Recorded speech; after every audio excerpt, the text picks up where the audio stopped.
और आपके बच्चे, हमारे बच्चे, पिछड़ी जाति पिछड़े समाज के लोग बच्चे जब कांवड़े लेने जाते हैं तो बाबा का हेलीकॉप्टर उन पे फूल बरसाता है, और वही बच्चे पढ़े लिख करके नौकरी मांगने जाते हैं तो उनके ऊपर लाठी बरसाते हैं। ये किस तरह का देश में नरेशन तैयार किया जा रहा है? 5 किलो राशन दे करके 5 किलो आप राशन दे रहे हैं, सत्ता और शासन में भागीदारी नहीं दे रहे हैं, शिक्षा में समता नहीं दे रहे हैं। जो बाबा भीमराव अंबेडकर ने संविधान बनाया था कि जो सामाजिक और आर्थिक विषमता को दूर करके हर व्यक्ति को संविधान के मुख्य धारा से जोड़ करके समानता का भाव लाना है, वो ये संविधान को खत्म कर रहे हैं। लोगों को भरोसा नहीं है, सपा की सीट जहां पर निकलती हैं वहां पर कौन सी ईवीएम काम करती है? नहीं, हम ये नहीं कह रहे हैं। ये ऐसा है, ईवीएम पे हमें नहीं, पूरे देश को डाउट है। अभी जहां मैं क्षेत्र में जा रहा हूं, सब लोग कह रहे हैं कि ये भैया यहाँ तो 4 लाख निषाद है बांसगांव में। सब लोग कह रहे हैं कि भैया वोटवा तो हम आपको देंगे, लेकिन क्या है ये वोटवा जो हम देंगे वो वोटवा तो हमें मिली? ये जनता की आवाज़ है, मेरी आवाज़ नहीं है पत्रकार महोदय। ये जनता का रही, जनता का विश्वास उठ चुका है, और जनता का विश्वास जिस कानून से उठ जाता है, मैं समझता हूं कि उस कानून में संशोधन करना चाहिए सरकार को। मानना है और कहना है कि इसी पार्टी में सबसे ज़्यादा दंगे भी होते थे, इस पर आप क्या कहेंगे? देखिए, दंगे कौन कराता है? जो लोग दंगे कराते हैं वही लोग कहते हैं। अखिलेश यादव का काम जो है उत्तर प्रदेश में पिछले 70 सालों में ये एक रिकॉर्ड रहा है कि 2012 से लेकर 2017 तक जितना उत्तर प्रदेश में विकास का कार्य हुआ किसी सरकार में नहीं हुआ। इस सरकार में, ये सरकार तो फिर सिर्फ फीता काटने का काम कर रही है। मैं आपसे ये बता रहा हूँ कि समाजवादी पार्टी के साथ क्यों समाजवादी पार्टी के राष्ट्रीय अध्यक्ष माननीय मुलायम सिंह जी ने हमारी बहन फूलन देवी को जेल से रिहा करवाया। नमस्कार, आप देख रहे हैं पीजी न्यूज़। मैं प्रवीण आप सभी का बहुत बहुत स्वागत करता हूं। अभी यूपी के गोरखपुर में हैं और आपको बता दें कि लोकसभा चुनाव जैसे जैसे नज़दीक आ रहा है वैसे वैसे अगर हम पार्टियों की बात करें तो वो तेज़ी से तैयारियां में जुट गई हैं। ऐसे में अगर हम बात करें तो हमारे साथ आज एक ऐसे भावी प्रत्याशी हैं जो लगातार सूचना ये मिल रही है कि लोकसभा चुनाव में अपनी ताल ठोकने जा रहे हैं। गोरखपुर से रहने वाले जौनपुर से हैं। बहुत सारे लोग जानते होंगे और जो लोग नहीं जानते होंगे आज परिचय कराएंगे। सबसे पहले बहुत बहुत स्वागत है सर। पीजी न्यूज़ में आपका भी बहुत बहुत स्वागत है। मेरा नाम तूफ़ानी निषाद है। बेसिकली मैं रहता हूँ दिल्ली में और मैं समाजवादी पार्टी का प्रवक्ता हूँ, और मैं 2014 में मछली शहर से लोकसभा सुरक्षित सीट पे लड़ चुका हूँ कांग्रेस से। अच्छा। और अभी मेरी तैयारी चल रही थी मछली शहर से, लेकिन राष्ट्रीय अध्यक्ष जी का आदेश हुआ कि आप जाइए और बांसगांव में काम करिए और वहीं से आपको चुनाव लड़ना है। बांसगांव? हाँ, बांसगांव लोकसभा गोरखपुर में। ऐसे में आपको लगता नहीं है कि जिस क्षेत्र में लोग आपको जानते नहीं हैं, आपके लिए गोरखपुर नया क्षेत्र है, फिर कैसे ये इस चुनौती में आप सफलता हासिल कर पाएंगे? कहीं आपके साथ छल तो नहीं हो रहा है? देखिए पत्रकार महोदय, जानते नहीं का मतलब ये नहीं है कि मुझे नहीं जानते। मुझे लोग पूरे भारत में जानते हैं। मैं पिछले 30 वर्षों से काम कर रहा हूँ समाज के लिए। गोरखपुर के एक एक गांव में लोग मुझे जानते हैं। जैसे बांसगांव क्षेत्र है, बांसगांव की 5 विधानसभा है। 3 विधानसभा गोरखपुर की है, जिसमें चौरी चौरा है, बांसगांव है, चुल्लूपार है, और 2 विधानसभा बरहज और रुद्रपुर देवरिया की है। तो जैसे राष्ट्रीय निषाद संघ का मैं अभी राष्ट्रीय कार्यकारी अध्यक्ष हूँ। मैं इससे पहले राष्ट्रीय निषाद संघ, जो निषाद समाज की राष्ट्रीय संस्था है, उसका उत्तर प्रदेश का प्रभारी और दिल्ली का मैं अध्यक्ष था। तो चुनाव इसके जो निषाद आरक्षण था, निषाद को आरक्षण के लिए जो रिकमेंडेशन किया था 2004 में, 10 सितंबर 2004 को माननीय मुलायम सिंह जी ने, उसको लेकर के उत्तर प्रदेश के 71 जिले में धरना प्रदर्शन किया। 7 बड़े धरना प्रदर्शन हमने दिल्ली में किया। चौधरी लौटन राम के नेतृत्व में मैं वहाँ आयोजक होता था, चौधरी लौटन राम नेतृत्व करते थे। तो गोरखपुर की ये जो रुद्रपुर और बरहज है और चौरी चौरा है और आपका चुल्लूपार है और बांसगांव है, निषाद समाज के लोग और समाजवादी पार्टी के नेता गोरखपुर ज़िले के और उत्तर प्रदेश के सभी लोग मुझे जानते हैं। यहाँ का सामाजिक और जाति समीकरण इतना बढ़िया है, उस समीकरण को साधने के लिए कि यहाँ निषाद ही चुनाव जीत सकता है, इसलिए राष्ट्रीय अध्यक्ष जी ने मुझे बांसगांव मेरे लिए चुना। बांसगांव आपके लिए चुन दिए। अच्छा, ये बताइए कि आपने बहुत सारी चीज़ें एकदम अच्छे विस्तार रूप में समझा दिया दर्शकों को, लेकिन एक बात ये बताइए कि अगर हम बात करें राष्ट्रीय निषाद पार्टी के राष्ट्रीय अध्यक्ष डॉक्टर संजय निषाद, वो कहते हैं कि हम एक भी निषादों को हिलने नहीं देंगे और बीजेपी के साथ हम लोग गठबंधन में हैं और हम लोग पूरा बीजेपी की सपोर्ट कर रहे हैं। तो क्या आपको लगता है कि सपा के साथ आप ज्वाइन करके कोई गलती तो नहीं कर रहे हैं? क्या आपको जनता यहाँ पर सपोर्ट करेगी? उत्तर प्रदेश का निषाद समाज की जनता जानती है कि कौन समाज के लिए काम कर रहा है। अगर मैं बात करूं समाजवादी पार्टी की, तो इससे पहले मैं कांग्रेस में था, 20 साल में कांग्रेस में रहा और कांग्रेस में मैं जिले के कमेटी से उठ करके पहले जिला महासचिव रहा, फिर प्रदेश में किसान मोर्चे का महासचिव रहा, फिर मैं वहाँ ट्रेड यूनियन जो किसान मोर्चे का था उसका कांग्रेस का था उसमें मैं महासचिव उत्तर प्रदेश का रहा, फिर मैं रीता बहुगुणा के टाइम में प्रदेश का सचिव बना और फिर मुझे निर्मल खत्री जी ने प्रदेश महासचिव बनाया। इसके बाद 2015 में जब वहाँ ऑल इंडिया फिशरमैन कांग्रेस का गठन हुआ तो मैं राष्ट्रीय महासचिव बना। ऑल इंडिया फिशरमैन कांग्रेस का मैं राष्ट्रीय महासचिव था और 24 अकबर रोड पे बैठता था। लेकिन किसी कारणवश क्या समाज के आरक्षण के लड़ाई को लेकर के मैं अखिलेश यादव जी से मिला और मिलने के बाद 7 अगस्त 2021 को मैं और काजल हम सपा ज्वाइन करे। सपा ज्वाइन करने के पीछे एक कारण था। वो कारण ये है कि समाजवादी पार्टी इस निषाद समाज के लिए जितना काम किया है इस हिंदुस्तान में कोई अदर व्यक्ति या अदर पार्टी ने यह काम नहीं किया है। और इस निषाद समाज को समाजवादी पार्टी और आदरणीय नेताजी मुलायम सिंह यादव जी का और अखिलेश यादव का ऋणी रहना चाहिए। ऋणी इसलिए रहना चाहिए कि 20 जनवरी 1994 को कुछ लोगों का मानना है और कहना है कि इसी पार्टी में सबसे ज़्यादा दंगे भी होते थे। इस पर आप क्या कहेंगे? देखिए, दंगे कौन कराता है? जो लोग दंगे कराते हैं वही लोग कहते हैं। अखिलेश यादव का काम जो है उत्तर प्रदेश में पिछले 70 सालों में ये एक रिकॉर्ड रहा है कि 2012 से लेकर 2017 तक जितना उत्तर प्रदेश में विकास का कार्य हुआ किसी सरकार में नहीं हुआ। इस सरकार में, इस सरकार तो फिर सिर्फ फीता काटने का काम कर रही है। मैं आपसे ये बता रहा हूँ कि समाजवादी पार्टी के साथ क्यों समाजवादी पार्टी के राष्ट्रीय अध्यक्ष माननीय मुलायम सिंह जी ने हमारी बहन फूलन देवी को जेल से रिहा करवाया और रिहा करवाना ही नहीं, उन्होंने करवा करके मिर्ज़ापुर से टिकट देके फूलन देवी को देश के सबसे बड़े पंचायत पार्लियामेंट में भेजा। और फूलन देवी, लोगों का मानना है, कुछ समाज के ही लोग बताते हैं, ये कहाँ तक सत्य है मुझे जानकारी नहीं है, अगर आपको हो तो बता सकते हैं कि उनके व्यक्तित्व को देखकर और उनके आगे जो बढ़ रही थी फूलन देवी जी, कहीं न कहीं लोग ये मानते हैं कि मुलायम सिंह ही उनके साथ घटना का अंजाम भी दिए हैं। इस पर आपका क्या राय है? देखिए, कहते हैं कि इस कलयुग में धर्म का रिश्ता अगर निभ जाए तो खून के रिश्ते पे भारी है। जब फूलन देवी 11 साल जेल में रही, बिना किसी FIR दर्ज करे, बिना किसी मुकदमा के 11 साल जेल में रही, माननीय नेताजी की नज़र उन पे पड़ी, उन्होंने उसको धर्म की बेटी बना करके छुड़ाया और सारे केस उनके लड़ करके ख़त्म करवाया और उनको पार्लियामेंट भेजा।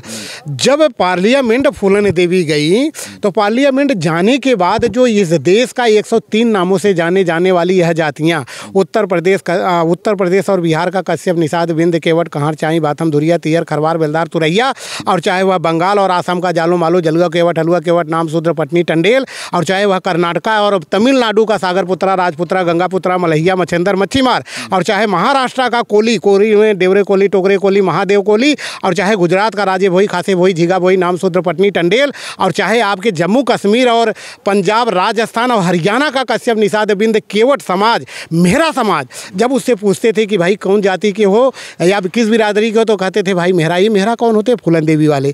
ये भोई कौन होते हैं? फूलन देवी वाले। सागरपुत्रा कौन होते हैं? फूलन देवी वाले। माझी कौन होते हैं? फूलन देवी वाले। जलुआ केवट कौन होता है? फूलन देवी वाले। जब इस तरह से फूलन देवी के साथ पूरे हिंदुस्तान का 18 से 20 करोड़ ये मछुआरा समाज जुड़ने लगा तो सामंतवादियों ने फूलन देवी को हम लोगों से दूर कर दिया। वो दलित समाज की बेटी थी, दलित की महिला थी, इसलिए तो उसको हमसे दूर इसलिए कर दिया कि पूरे भारत का मछुआरा समाज समाजवादी पार्टी के साथ जुड़ने लगा। और एक साजिश के तहत फूलन देवी जाती है। आज हत्यारा देख लो, उसको सुपरस्टार बनाया भारतीय जनता पार्टी के लोग, सुपरस्टार बनकर Y+ श्रेणी का सुरक्षा लेके घूम रहा है। एक पार्लियामेंट पिछड़ी जाति के महिला को, जिसको सम्मान समाजवादी पार्टी के राष्ट्रीय अध्यक्ष मुलायम सिंह ने दिया, उसको मरवा करके भारतीय जनता पार्टी के सरकार में, उत्तर प्रदेश के अंदर भारतीय जनता पार्टी की सरकार थी और केंद्र के अंदर तब फूलन देवी की, ये संजोग नहीं है। और जब पुनः 2017 में उत्तर प्रदेश की सरकार बनती है, केंद्र में भी और यहाँ भी, तो वह हत्यारा छूट जाता है। अभी मोदी जी का सदन में भाषण आपने सुना है? हाँ। क्या चीजें वायरल क्या हो रही बोला बताओ, मैं नहीं सुना अभी। क्या बोला अभी आप नहीं सुने हैं। उन्होंने कहा कि एक विपक्ष मौका मिला था विपक्ष को अच्छा काम करने के लिए। हाँ। और विपक्ष में अपनी बातों को अच्छे से रखने के लिए। हाँ। लेकिन परिवारवाद में ये लोग पूरे देश में एक ऐसा माहौल बना दिए कि अब इन लोगों की राजनीति साफ होते हुए नजर आ रही है। और ऐसा मानना है कि अब की बार हम लोग 400 पार सीट जा रहे हैं। क्या कहेंगे आप? ठीक है, 400 पार की अगर वो बात कर रहे हैं, विपक्ष को एक मौका मिला था, विपक्ष को कभी मौका नहीं मिलता। मौका मिलता है सरकार को काम करने का, और काम करती है सरकार। विपक्ष ने 65 साल इस देश में राज चलाया और सुई से लेके जहाज तक बनाया। जब यह देश अंग्रेजों से के गुलामी से आज़ाद हुआ था, तब इस देश में सुई तक नहीं था।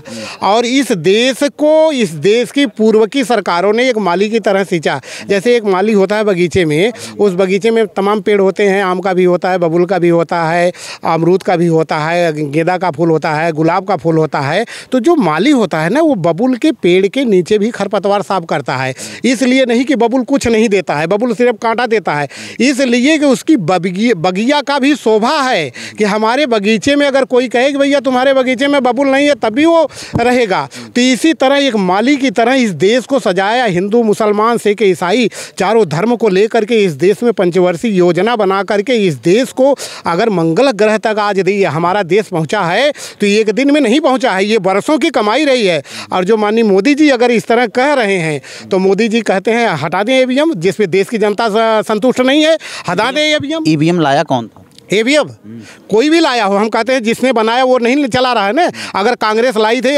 संविधान में ऐसा प्रावधान है कि अगर कोई कानून गलती से, अगर कोई कानून बन गया और वो जनता के, ईवीएम पे आप लोगों को भरोसा नहीं है? सपा की सीट जहां पर निकलती हैं वहां पर कौन सी ईवीएम काम करती है? नहीं, हम ये नहीं कह रहे हैं।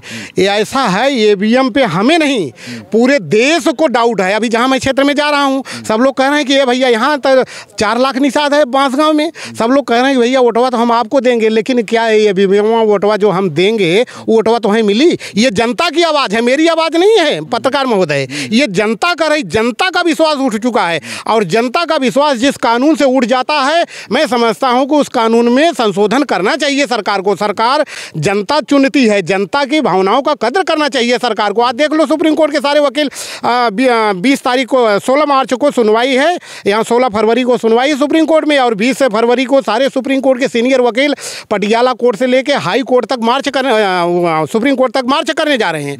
तो देश की जनता असंतुष्ट है, नेता नहीं। हम अपनी बात नहीं कर रहे हैं, ईवीएम से कराएं, हम लड़ रहे हैं और लड़ेंगे और लड़ते आए हैं।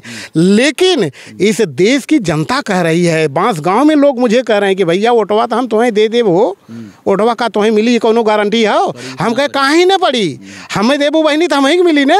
अरे नहीं भैया, तू ना जाना था हुआ, काजल जितले रही ने मेयर का चुना हुआ, लूट लेलन कोल, और पढ़बो करी तो है ना, तो वहाँ गिनतिया में तो हर गड़बड़ी कह दी हैं। तो ये जनता की आवाज़ है, मेरी आवाज़ नहीं है पत्रकार महोदय। अच्छा, ये बताइए, तूफानी निषाद जी जो क्षेत्र में जब निकल रहे हैं, किन मुद्दों को जनता के बीच रख रहे हैं? किस मुद्दे पर चुनाव लड़ रहे हैं? क्या क्या विकास करेंगे? देखिए, मुद्दों की कमी नहीं है, मुद्दों की कमी नहीं है। अभी आपने देखा होगा कि 22 तारीख को एक इस देश में 22 जनवरी को बहुत बड़ा नरेशन पैदा किया गया। पूरे देश में अक्षत बंटवाया गया, तस्वीर दी गई और उनको कस्में खिलाई गई अयोध्या आने के लिए। और अयोध्या न बुला करके उनको बोले कि अयोध्या जिनको चिट्ठी आई है वही लोग आए सुरक्षा की दृष्टि से। चिट्ठी किसी दी गई थी कंगना रावत को, चिट्ठी किसी दे गई अमिताभ बच्चन को, चिट्ठी किसी दे गई हेमा मालिनी को, चिट्ठी किसी दे गई जो है अंबानी अडानी को। लेकिन जो वोटर है उसको ये कहा गया कि अपने घर पे दीपक जलाओ, दीपावली मनाओ। पहले दीपावली हम लोग कब मनाते थे? अक्टूबर के किसी महीने में, किसी डेट को पड़ती थी। 22 तारीख को जिस तरह देश में हिंदू और हिंदू बनाम हिंदू शंकराचार्य थे, वो, हाँ, वो लोग नहीं आए। तो क्या इस देश का हिंदू दो भागों में बंट गया है? ये देश की जनता नहीं समझ रही है। और आपके बच्चे, हमारे बच्चे, पिछड़े जाति पिछड़े समाज के लोग बच्चे जब कांवड़े लेने जाते हैं तो बाबा का हेलीकॉप्टर उन पे फूल बरसाता है, और वही बच्चे पढ़ लिख करके नौकरी मांगने जाते हैं तो उनके ऊपर लाठी बरसाते हैं। ये किस तरह का देश में नरेशन तैयार किया जा रहा है? 5 किलो राशन दे करके, 5 किलो आप राशन दे रहे हैं, सत्ता और शासन में भागीदारी नहीं दे रहे हैं, शिक्षा में समता नहीं दे रहे हैं।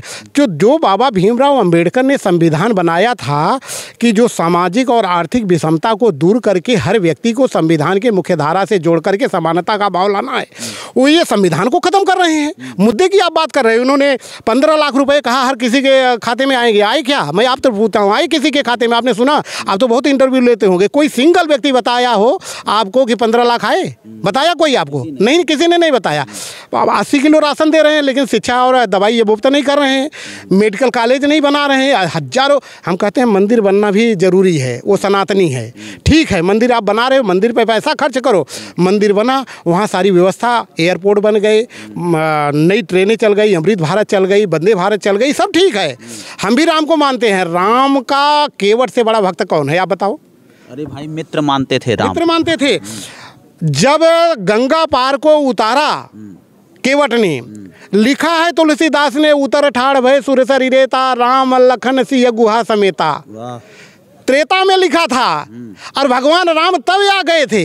22 जनवरी को भगवान राम आए। अरे 2 कुंटल की मूर्ति आप ला करके बैठा दिए, कह रहे बाल रूप में भगवान आए हैं। 2 कुंटल का कोई व्यक्ति पैदा होता है क्या?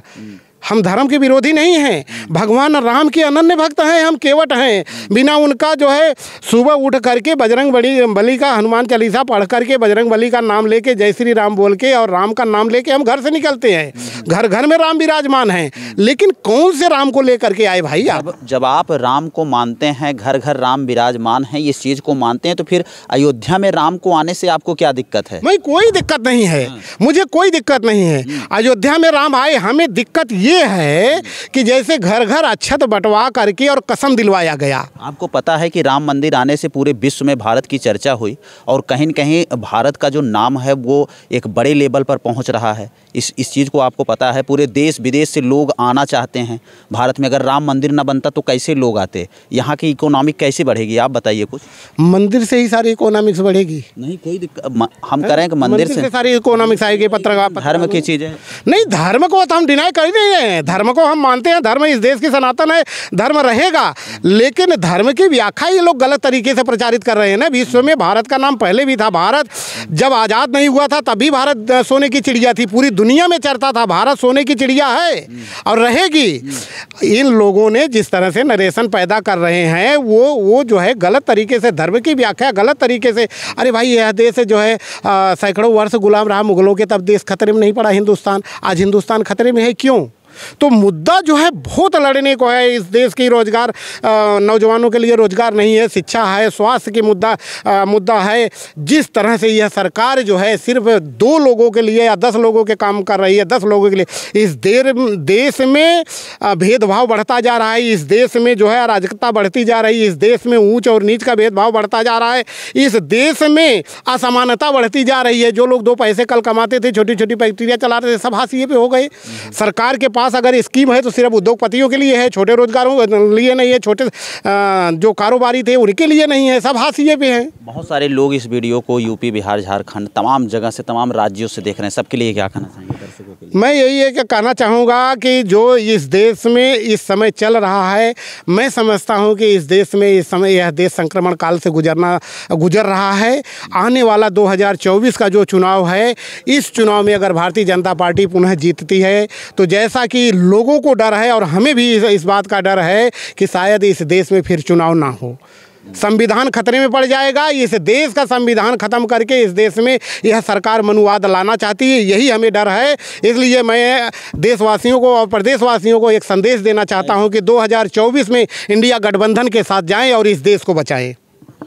आपको बता दें कि हमारे साथ तमाम चुनावी मुद्दे पर बातचीत करने के लिए तूफानी निषाद जी थे, जो रहने वाले मछली शहर के हैं, लेकिन इस समय ये गोरखपुर से अपनी पूरी तैयारी कर रहे हैं। हमारी बातचीत चल रही थी। फिलहाल इस वीडियो पर आप क्या समझते हैं, कमेंट राय में अपनी राय जरूर दीजिएगा। चलिए मित्रों, मिलते हैं फिर से एक नेक्स्ट वीडियो में और एक नई खबर के साथ। तब तक के लिए हमें दीजिए इजाज़त। जय हिंद, जय भारत।